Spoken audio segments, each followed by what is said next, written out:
Hola exploradores, ¿listos para otra inmersión profunda? Hoy nos adentramos en el mundo de la ciberseguridad y vamos a enfocarnos en un lugar específico, México. ¿Listos para descubrir lo que encontramos en nuestras investigaciones? Claro que sí. Y lo que hace esta inmersión tan interesante es que no solo veremos el panorama general, sino también cómo este afecta a México en particular. Porque como veremos, México enfrenta sus propios desafíos en este ámbito. Exactamente. Y para empezar me topé con este análisis, un análisis bibliométrico de publicaciones científicas sobre ciberseguridad en México. Abarca del 2015 al 2020. Y la verdad, me sorprendió un poco. Ah, sí. ¿Qué te sorprendió? Pues la cantidad de artículos publicados es bastante baja. La mayoría además están en español. Y se centra mucho en los aspectos sociales de la ciberseguridad. ¿No te llama la atención? Sí, es un punto importante. Si comparamos esto con lo que está pasando a nivel global, donde la investigación en ciberseguridad avanza rapidísimo, pues nos damos cuenta de que México podría estar un poco rezagado. Y eso nos lleva a una pregunta importante. ¿México le está dando suficiente importancia a la investigación y el desarrollo en ciberseguridad?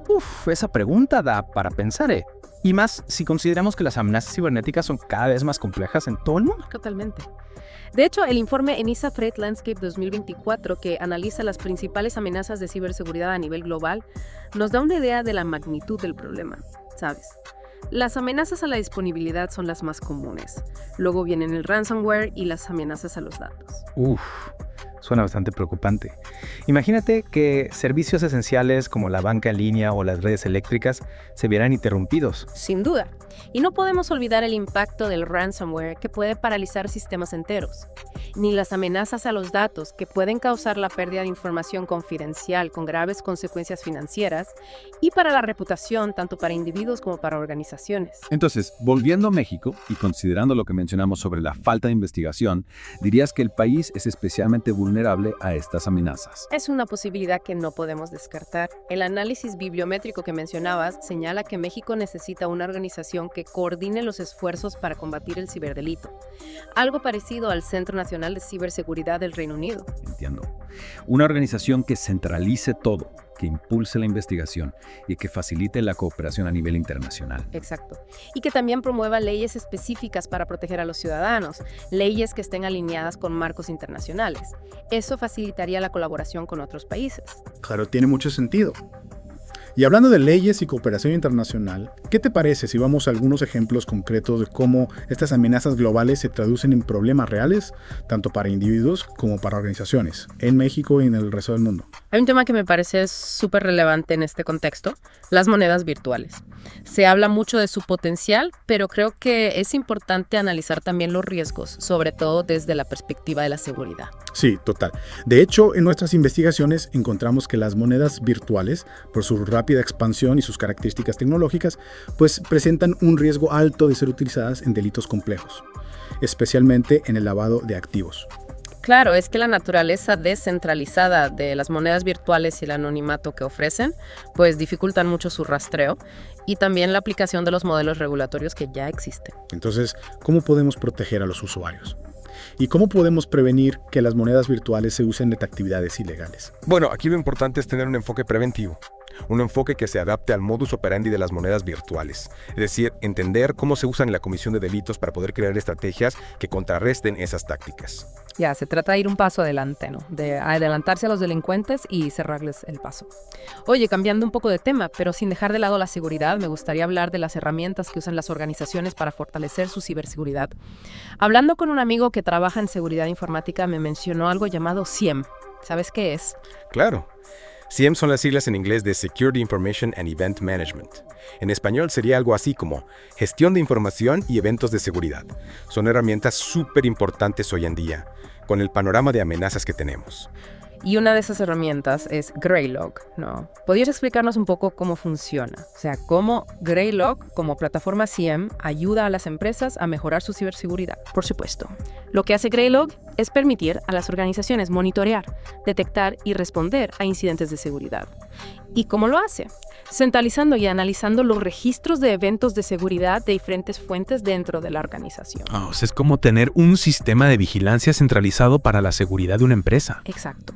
Al consolidar toda esa información, Greylog puede identificar patrones sospechosos y facilita la investigación de amenazas. Al final, esto ayuda a las organizaciones a tener una mejor visibilidad de su postura de seguridad y a responder mejor a los incidentes. Suena bastante complejo. ¿Y hay alguna desventaja en usar Greylog? Digo, ningún sistema es perfecto, ¿verdad? Tienes razón. Implementar y mantener una plataforma SIEM como Greylog puede ser complejo y costoso. Se necesita personal especializado y una inversión importante en infraestructura. Además, la cantidad de datos que procesa puede generar falsos positivos y eso puede distraer al equipo de seguridad de las amenazas reales. Ya veo, es como buscar una aguja en un pajar. Oye, y ya que hablamos de información y seguridad, hay otro tema que me gustaría tocar, el Traffic Light Protocol, o TLP.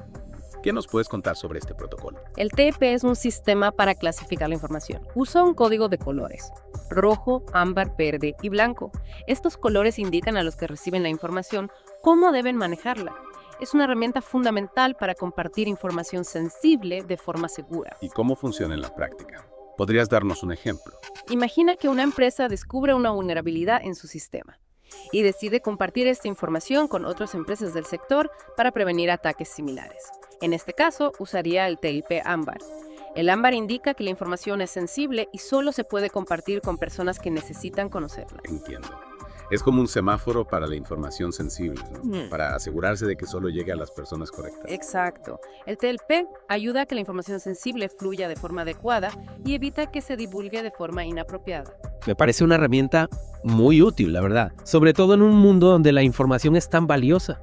¿Existen otros sistemas de clasificación de información? ¿En qué se diferencia el TLP de otros sistemas? El TLP es bastante común, sí, pero hay otros. Por ejemplo, está la clasificación de información del gobierno de Estados Unidos, que es más compleja. Utiliza niveles de seguridad como confidencial, secreto o alto secreto. La principal diferencia, yo diría, está en el enfoque.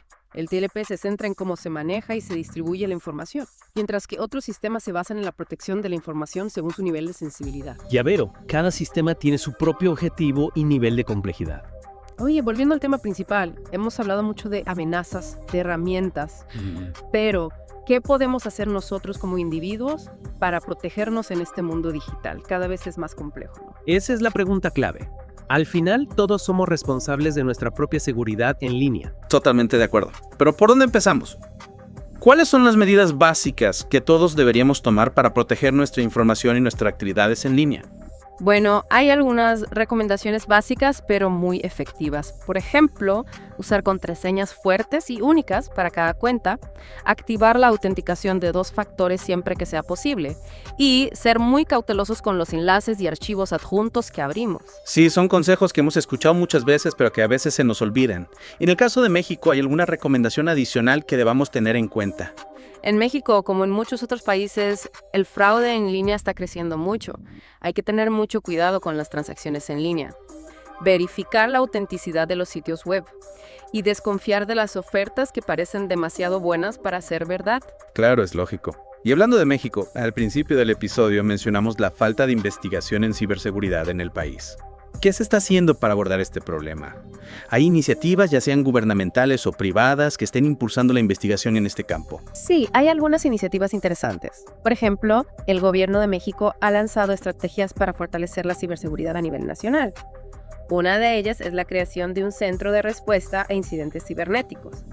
Y también hay universidades e instituciones que están desarrollando programas de investigación en ciberseguridad.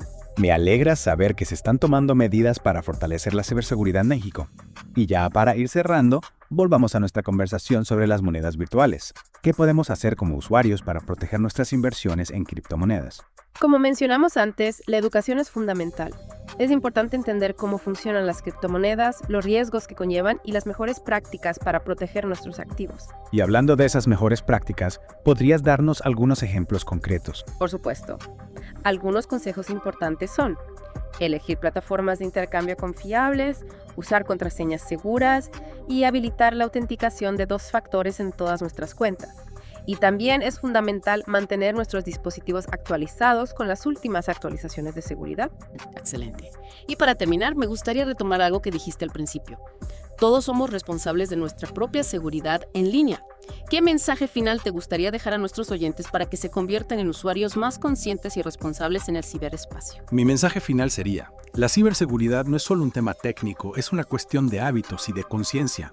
Informarse, ser precavido y tomar medidas preventivas son las mejores armas para protegernos en el mundo digital. Un mensaje contundente y necesario. Y con esto, queridos exploradores del ciberespacio, llegamos al final de nuestra inmersión en el mundo de la ciberseguridad.